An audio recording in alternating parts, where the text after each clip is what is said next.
Hello students, Navbharat online class में आपका एक बार पुनः स्वागत है। आप देख पा रहे हैं 12वां चैप्टर प्रमुख प्राकृतिक संसाधन। प्राकृतिक संसाधनों के संरक्षण के उपाय हमने पिछली कक्षा में पढ़े थे। इसके बाद में आज हम आगे का जो टॉपिक है उसको ले रहे हैं, जो है समाकलित जल संभर प्रबंधन।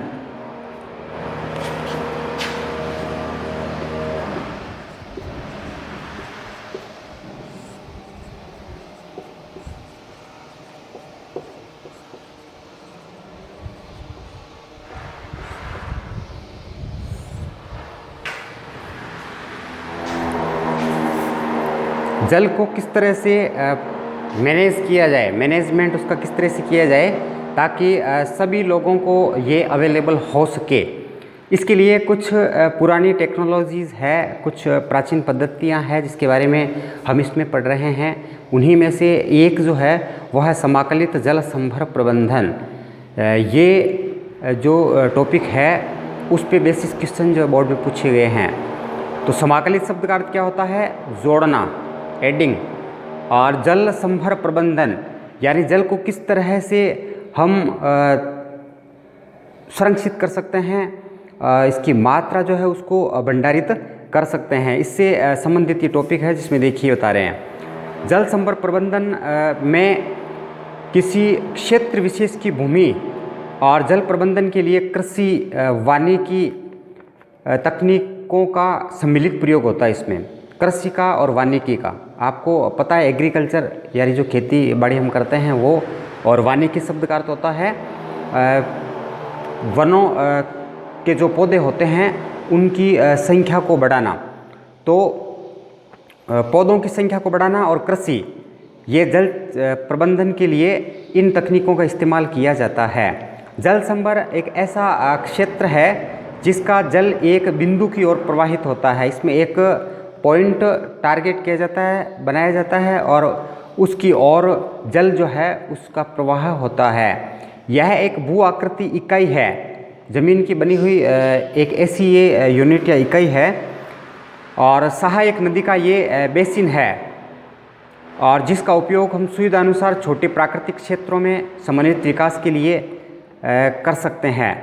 भू आकृति की इकाई हम इसको मान सकते हैं या सहायक नदियों का बेसिन यानी नदियों को जोड़ने वाला जो क्षेत्र होता है ये हम इसको मान सकते हैं। और इसका उपयोग हम अपनी सुविधा के हिसाब से छोटे प्राकृतिक क्षेत्रों में समन्वित विकास यानी जुड़ा हुआ विकास करने के लिए सम्मिलित रूप से जो विकास करते हैं उसको समन्वित विकास बोलते हैं। इसके लिए इसका उपयोग कर सकते हैं। इसमें मिट्टी और आर्द्रता का संरक्षण किया जाता है। मिट्टी का संरक्षण होता है जल संभर प्रबंधन में। बाढ़ का नियंत्रण इसकी मदद से किया जा सकता है। जल संग्रहण भी इससे किया जा सकता है। और वृक्षारोपण यानी पेड़ों को लगाना, और उद्यान, चारागाह विकास, सामाजिक वानिकी आदि कार्यक्रम इसमें सम्मिलित होते हैं। भारत में यह कार्यक्रम कृषि, ग्रामीण विकास तथा पर्यावरण वन मंत्रालय के सहयोग से संचालित किया जाता है। तो शॉर्ट टाइप क्वेश्चन इसमें पूछे जा सकते हैं, जैसे ये कार्यक्रम भारत में किसके द्वारा चलाया जाता है? तो इसका उत्तर होगा कृषि, ग्रामीण विकास तथा पर्यावरण वन मंत्रालय के माध्यम से इसको संचालित किया जाता है। वर्षा जल संग्रहण, अगला जो अपना टॉपिक है वो है वर्षा जल संग्रहण। वर्षा के पानी को संग्रहित करना हमारे लिए बहुत इम्पोर्टेंट होता है। वो इसलिए क्योंकि वर्षा जल को संग्रहित करेंगे तो भौमजल स्तर बढ़ेगा, और भौमजल स्तर हमें वर्ष पर्यंत प्राप्त होता रहता है। कुओं के माध्यम से हम जो जल ज़मीन से निकालते हैं तो वो भौमजल ही होता है। केवल निकालते ही रहे, लगातार अगर निकालते ही रहे तो फिर भौमजल स्तर में क्या आएगी? गिरावट आएगी। तो ये गिरावट ना आए और पुनः पूर्ति इसकी होती रहे, कंटिन्यू भौमजल का लेवल जो है वो बना रहे, इसके लिए हमें क्या करना पड़ेगा? वापस जल का रिसाव करवा के उसको भूमि के अंदर भेजना भी पड़ेगा। इसके लिए जल संग्रहण की पद्धतियों का उपयोग किया जाता है।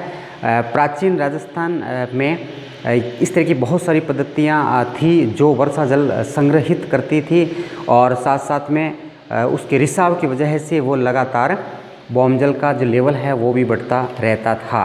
तो वो कौन सी पद्धतियाँ हैं राजस्थान में जो अपनाई जाती थी, जो अभी हाल में कुछ कम हो गई है, उन पद्धतियों के बारे में जो रुझान है वो कम हो गया है। तो वापस लोगों को जागरूक किया जा रहा है और उन्हीं प्राचीन पद्धतियों को फिर से पुनर्जीवित करने का प्रयास जो है वो किया जा रहा है। तो ऐसी कौन सी पद्धतियाँ हैं और उसमें क्या किया जाता था, ये हम आपको बता रहे हैं। तो अपना जो हेडिंग है वो है वर्षा जल संग्रहण।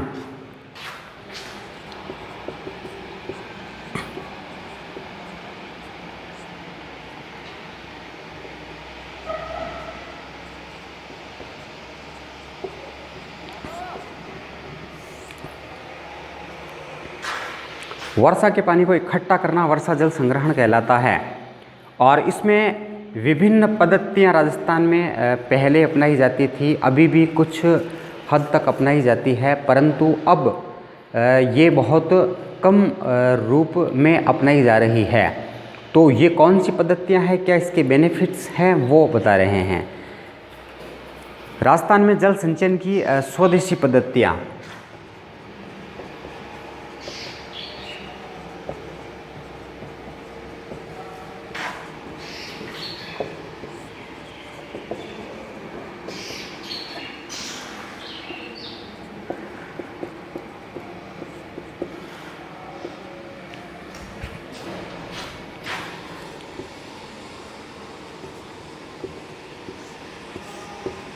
पहली है खड़ीन। इसमें क्या होता है, मिट्टी की बनी हुई ये संरचना होती है, इसमें दो तरफ मिट्टी होती है।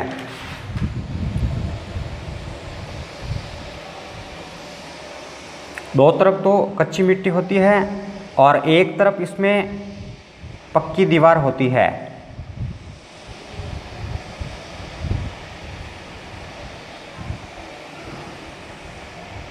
इस तरह से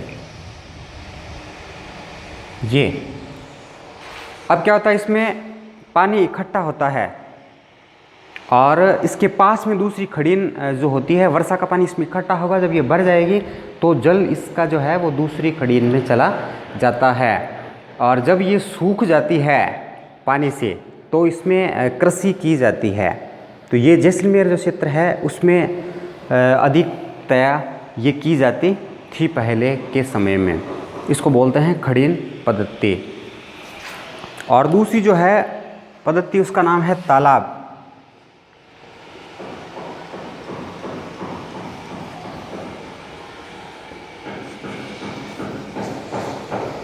ये वर्षा जल संग्रहण की प्राचीन पद्धति है और ये दक्षिण राजस्थान में ज़्यादातर अपनाई जाती थी। तालाब जो होते हैं वो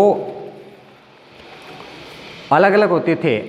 पुरुषों के नहाने के लिए और स्त्रियों के नहाने के लिए अलग अलग तालाब हुआ करते थे और तालाब के माध्यम से सिंचाई भी की जाती थी। तालाब जो है उसमें उसकी तलहटी में एक छोटा कुआं बना होता है जिसको बेरी कहते हैं।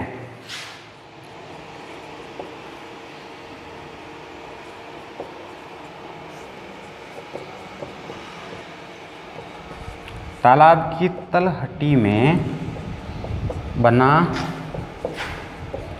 छोटा कुआं क्या कहलाता था? बेरी।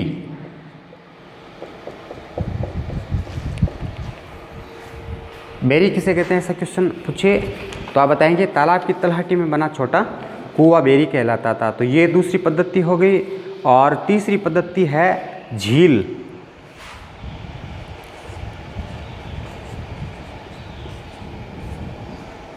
आपने सुना होगा मीठे पानी की झीलें होती है, खारे पानी की झीलें भी होती है। तो ठहरा हुआ जो पानी होता है वो झील में संचित रहता है। झील वो क्षेत्र होता है जिसमें पानी जो है वो स्थिर रहता है, ठहरा रहता है। तो आपने बहुत सारी झीलों के नाम पढ़े होंगे। उदयपुर जो अपना ज़िला है उसमें बहुत सारी झीलें पाई जाती है, जैसे पिछोला झील है और इसके अलावा आपके फतेह सागर झील है। तो इन झीलों में मीठा पानी जो है वो पाया जाता है। खारे पानी की झीलें जो है वो भी पाई जाती है राजस्थान में, जैसे सांबर है, डीडवाना है यहाँ पे खारे पानी की झीलें हैं, तो इसमें पानी जो है वो ठहरा हुआ रहता है। और झील जो है वो भी जल को संग्रहित करने का एक प्राचीन तरीका था। फिर आता है बावड़ी।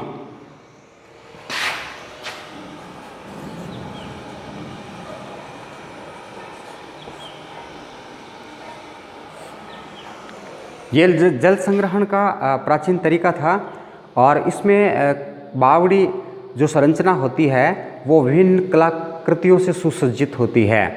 इसमें तिबारे बने होते हैं और विभिन्न प्रकार की सीढ़ियाँ बनी होती है जिनके माध्यम से इसके अंदर जाया जा सकता है और तिबारों पे बैठा जा सकता है और इन पे कलर वगैरह करके इनको विशेष सुसज्जित किया जाता था। तो ये जल संग्रहण की जो पद्धति है इसका नाम है बावड़ी।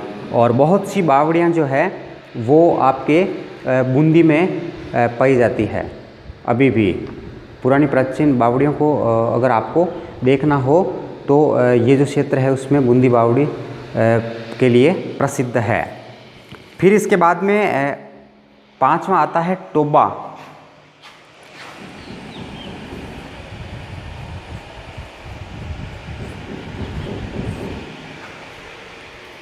टोबा क्या होता है? नाडी के जैसा होता है ये, लेकिन गहरा होता है और इसमें पानी को संग्रहित किया जाता है, वर्षा पानी को संग्रहित किया जाता है ताकि लंबे समय तक जल को यूज़ में लिया जा सके। तो वो नाडी नहीं होती लेकिन नाडी के आकार का ये होता है, परंतु नाडी से गहरा होता है। तो इस तरह से ये 5 स्वदेशी पद्धतियाँ जो राजस्थान में अपनाई जाती थी जल संग्रहण के लिए। फिर कोयला और पेट्रोलियम का संरक्षण, अपना अगला जो टॉपिक है वो है कोयला और पेट्रोलियम का संरक्षण।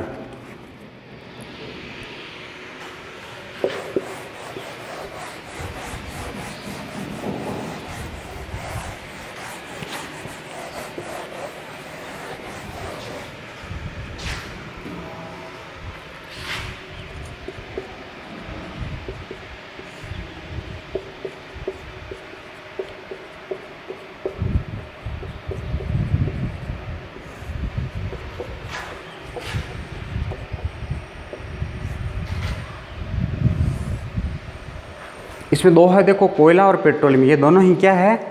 जीवाश्मी ईंधन है।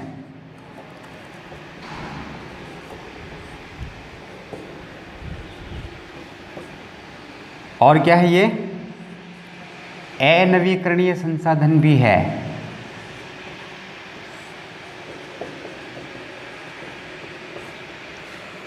जीवाश्मी ईंधन है क्योंकि ये मृत जीवों के अवशेष से प्राप्त किए जाते हैं।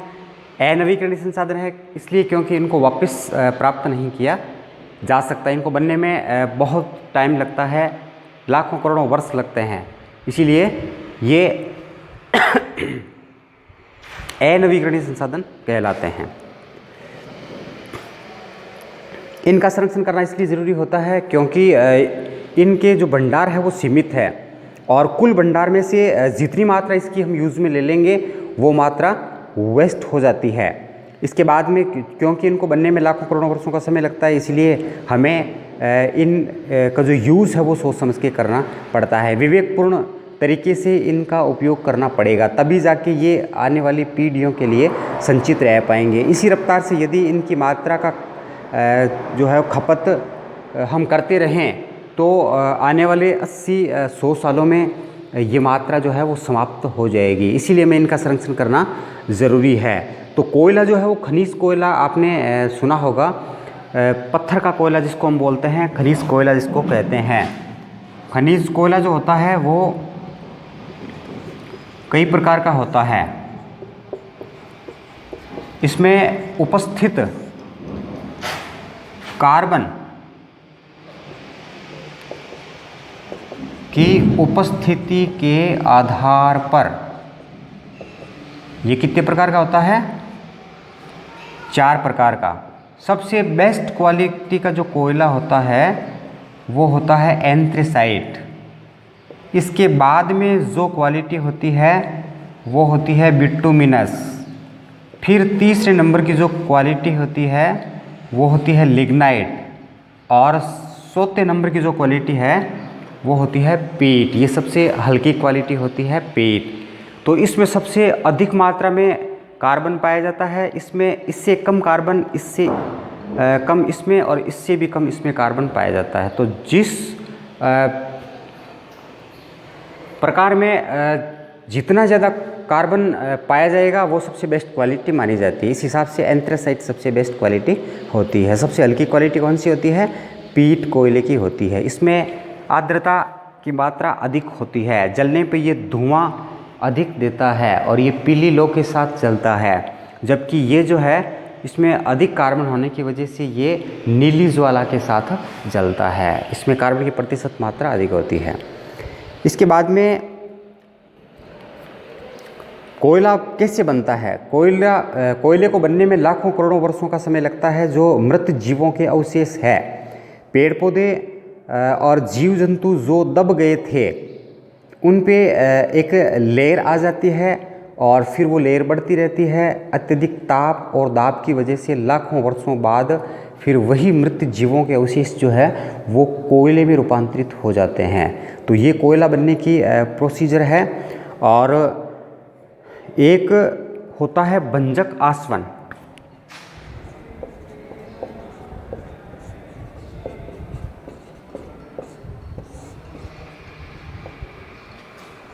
भंजक आसवन की परिभाषा क्या होगी? हवा की अनुपस्थिति में 1000 से 1400 डिग्री सेल्सियस पर कोयले को गर्म जब करते हैं तो कोलतार, कोल गैस और अमोनिया प्राप्त होता है। इसे कोयले का भंजक आसवन कहते हैं। एक बार वापस सुन लीजिए। जब आप कोयले को 1000 से 1400 डिग्री सेल्सियस तापमान पे गर्म करेंगे तो आपको कोलतार, कोल गैस और अमोनिया प्राप्त होगा। और यह जो प्रोसीजर है, प्रक्रिया है, वो क्या कहलाती है? वो कोयले का भंजक आसवन कहलाती है। समझ गए? इसके बाद में देखिए पेट्रोलियम के बारे में। पेट्रोलियम दो शब्दों से मिलके बनता है, पेट्रा प्लस ओलियम। इसमें पेट्रा का मतलब क्या होता है? चट्टान। ओलियम का मतलब क्या होता है? तेल। तो चट्टानों से प्राप्त होने वाला जो तेल होता है वो कहलाता है पेट्रोलियम। समझ गए? और ये बहुत सारे घटकों से मिलकर बना होता है। विभिन्न प्रकार के घटक इसमें होते हैं, जैसे डीजल, केरोसिन, पेट्रोल, वेस्लिन, इसके बाद में आपके कोलतार, कोल गैस, स्नेहक, वेस्लिन, ये सारे इसके साथ में एडिंग होते हैं। और अगर हमें इनको अलग करना हो तो क्या करना पड़ेगा? प्रभाजी आसवन। पेट्रोलियम का प्रभाजी आसवन करते हैं।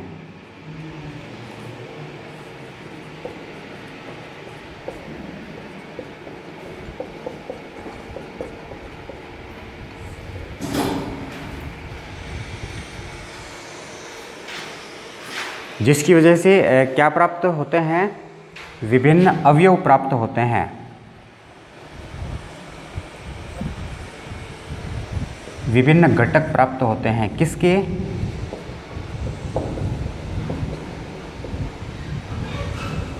पेट्रोलियम के। जैसे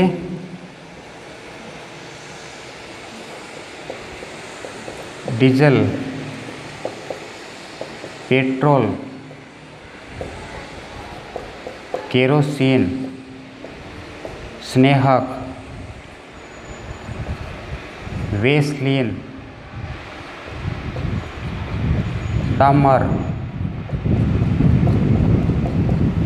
कोलतार आदि। ये सारी जो प्रोडक्ट हैं वो किसके हैं? पेट्रोलियम के। और ये किससे प्राप्त होंगे?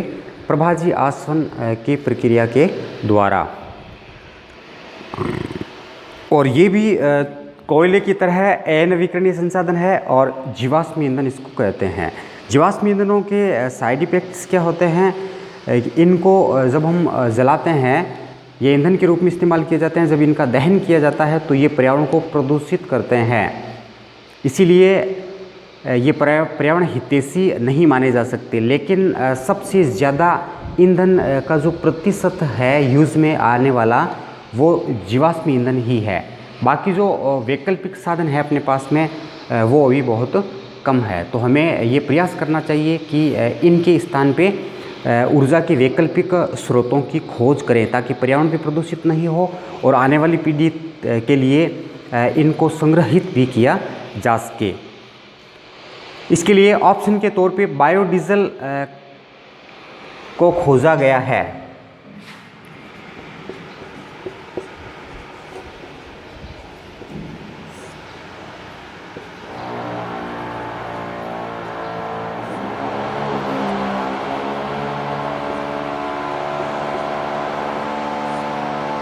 इन पौधों से ये प्राप्त होता है बायोडीजल, बायोफ्यूल।